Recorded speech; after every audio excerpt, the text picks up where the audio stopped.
وقت گہرے سمندر میں گرا ہوا موتی ہے جس کا دوبارہ ملنا ناممکن ہے۔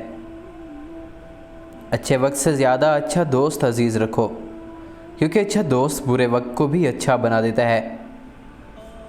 اپنی زندگی کو اس درخت کی طرح بناؤ جو تنہا کھڑے ہو کر سورج کی تپش برداشت کرتا ہے لیکن اپنے دامن میں آنے والے کو سکون بخشتا ہے۔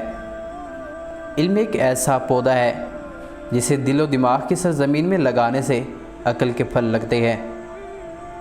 انسان بھی عجیب ہے، دعا کے وقت سمجھتا ہے کہ اللہ بہت قریب ہے اور گناہ کے وقت سمجھتا ہے کہ اللہ بہت دور ہے۔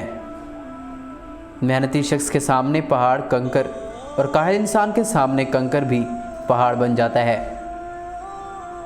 انسان کا سب سے اچھا دوست اس کا ضمیر ہے جو ہر اچھی بات پر شاباش اور ہر بری بات پر ملامت کرتا ہے۔ نیکیاں کرتے جاؤ اور دریا میں ڈالتے جاؤ، جو کبھی زندگی میں طوفان آیا تو یہی نیکیاں کشتی بن جائیں گی۔ درخت جتنا اونچا ہوگا اس کا سایہ اتنا ہی چھوٹا ہوگا، اس لیے اونچا بننے کی بجائے بڑا بننے کی کوشش کرو۔ گناہ زہر کی مانند ہیں، جو کم ہو یا زیادہ ہر صورت میں ہی نقصان دہ ہیں۔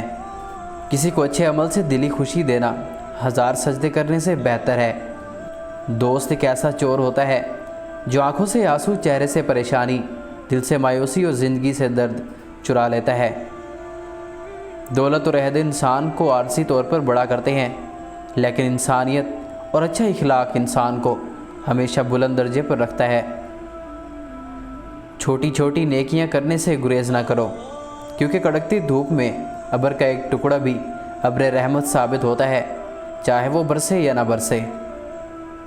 جب بھی گناہ کی طرف مائل ہونے لگو تو 3 باتیں لازمی یاد رکھنا۔ نمبر 1، اللہ دیکھ رہا ہے۔ نمبر 2، فرشتے لکھ رہے ہیں۔ نمبر 3، موت ہر حال میں آنی ہے۔ نماز مٹی سے بنے انسان کو سونا بنا دیتی ہے۔ اللہ کے خزانوں میں سب سے قیمتی چیز راہ ہدایت ہے۔